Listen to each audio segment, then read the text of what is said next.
सप्रेम नमन। इस संसार का कुछ प्रवाह ऐसा है कि जैसे मनुष्य जन्म लेता है और उसकी थोड़ी सी भी समझ विकसित होती है तो उसके पास इतने सारे विषय स्वतः ही उसके संस्कारों के कारण उद्भूत हो जाते हैं, कुछ आसपास के परिवेश के कारण। क्योंकि हमारे समाज का ताना बाना ऐसा है, यदि इसमें इस संसार के पार किसी सत्य की कोई जिज्ञासा किसी भी व्यक्ति में पैदा होती है तो समाज की व्यवस्था ऐसी है कि उस जिज्ञासा को रोकने का ये समाज, परिवार और अपने ही स्वजन प्रयास करते हैं। लेकिन जिस व्यक्ति में वो जिज्ञासा, चाहे वह सत्य के लिए हो, चाहे वह परमात्मा के लिए हो, चाहे वह किसी भी अपने ध्येय के लिए हो, तो वह व्यक्ति उसको पा ही लेता है।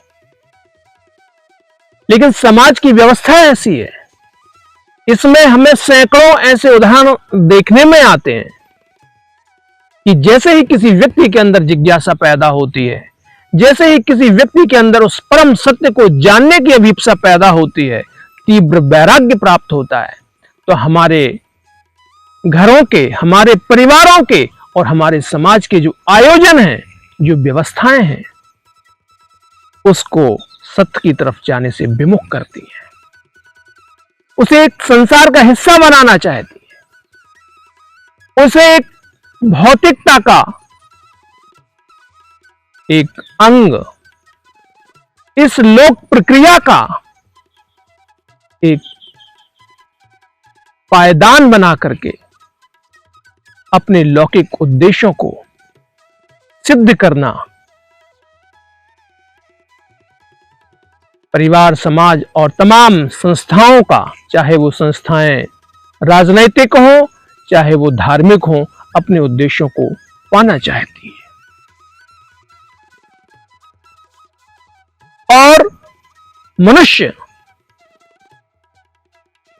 कुछ तो अपना जो उसके संस्कार होते हैं उसके कारण स्वतः ही सांसारिक विषयों में अनुरक्त रहता है।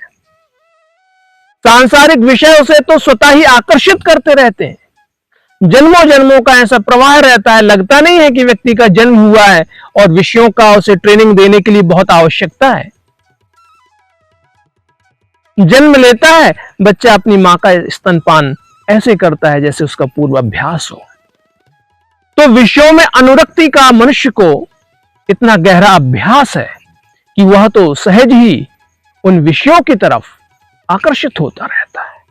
लेकिन कुछ प्रज्ञावान साथी, कुछ प्रज्ञावान प्रतिभाएं जब जब समाज में आगे बढ़ने का आयोजन करती हैं तो उन्हें भी ये सांसारिक जो व्यवस्था है अपने पद से पथभ्रष्ट करने का प्रयास करती है। लेकिन ऐसा हो नहीं पाता है क्योंकि बुद्ध के लिए भी उनके पिता ने प्रयास किए उनको रोकने के लिए।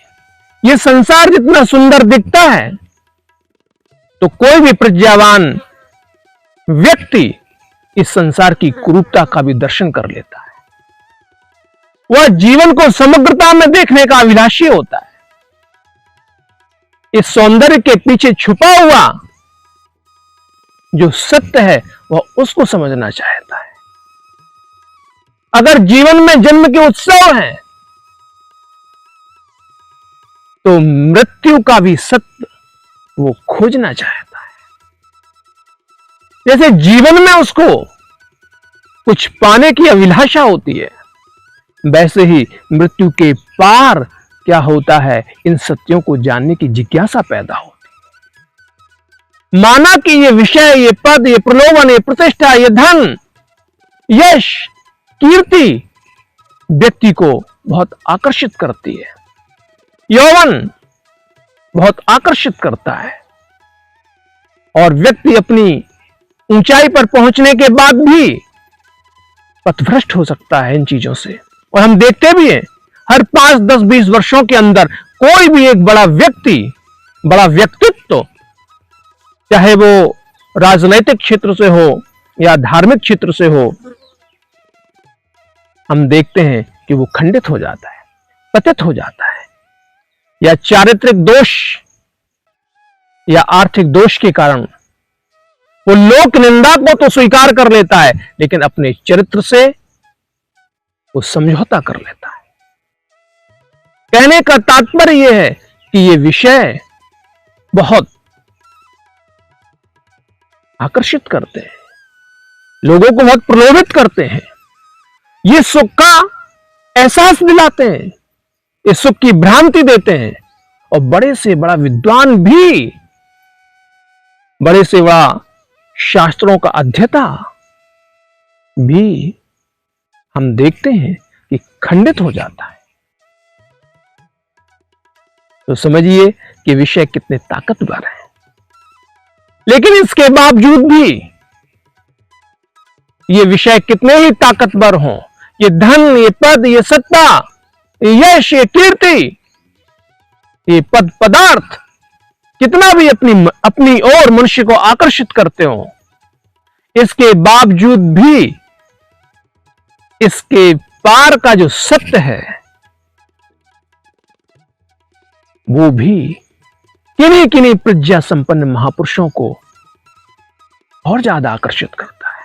इतना तीव्र आकर्षण होता है उसमें कि ये संसार के पद पदार्थ का आकर्षण से बांध नहीं सकता है, और वो परम सत्य उसको अपनी ओर सहज ही खींच लेता है। और परम सत्य का जिज्ञासु, उस परम सत्य का पथिक, वो सत्य का पथिक, सत्य का जिज्ञासु अपने पथ पर चलते हुए तमाम बाधाओं को, तमाम प्रलोभनों को देखता हुआ उस परम आकर्षण के वशीभूत हो जाता है। और तभी ऐसे में कोई बुद्ध पैदा होता है, ऐसे में कोई महावीर पैदा होता है, ऐसे में कोई कबीर पैदा होता है, ऐसे में कोई महर्षि दयानंद पैदा होता है। बड़ी बड़ी उपाधियों को जो लोग ठोकर मार देते हैं, सत्य उन्हीं के लिए होता है। बड़े बड़े प्रलोभनों को, राजसत्ताओं को जो लोग अस्वीकार कर देते हैं, सत्य, वो परम सत्ता भी उनके लिए अपना दरवाजा खोलती है। तो कहने का तात्पर्य यह है कि दोनों चीजें समान रूप से इस संसार में विद्यमान रहती हैं। अगर विषयों में अनुरक्ति है तो विरक्ति भी है, अगर राग है तो वैराग भी है, अगर दृश्य जगत हमें ये लुभाता है तो वो अदृश्य सत्ता भी हमें आकर्षित करती है, हमें बुलाती है। बस बात यह है कि किस व्यक्ति की चेतना का स्तर क्या है कि वह किन चीजों से संतुष्ट होता है। जो सत्य के राही होते हैं उन्हें असत्य कभी बांध नहीं सकता। जो परम सत्ता के, उस अल्टीमेट रियलिटी के पाने के जिज्ञासु होते हैं,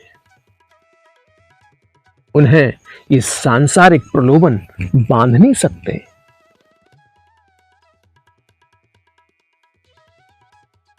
तो ये हमें तय करना होता है। और ये भले ही लोग हमको ये कहें भाई संसार में रहना है तो क्या करें, ये तो लोक जीवन है, तो भाई हम तो लोक प्रक्रिया में फंसे हुए हैं, अब कौन भगवान की बात करेगा, कौन सत्य की बात करेगा, ये तो पेट का सवाल है, रोजी रोटी का सवाल है। लेकिन ये पूरा सत्य नहीं है। ये संसार भी उस परमात्मा का बनाया हुआ है। ये प्रकृति, ये हमारे पोषण के लिए है। तो परमात्मा ने ये प्रकृति का सृजन हमें फंसाने के लिए नहीं किया है, परमात्मा ने ये पूरी सृष्टि की रचना हमें अपने कल्याण के लिए की है। ये पूरा दृश्य जगत भोग अपवर्गार्थम दृश्यम, भोग और अपवर्ग के लिए, अपने अंतिम उद्देश्य को पाने के लिए। ये सृष्टि भी तो उसी का संकेत करती है। ईशावास्यम इदम सर्वम यत्किंच जगत्याम जगत, ये पूरी सृष्टि उसी परमात्मा के द्वारा ही तो आच्छादित है। इसका कण कण उसी की तो अभिव्यक्ति दे रहा है।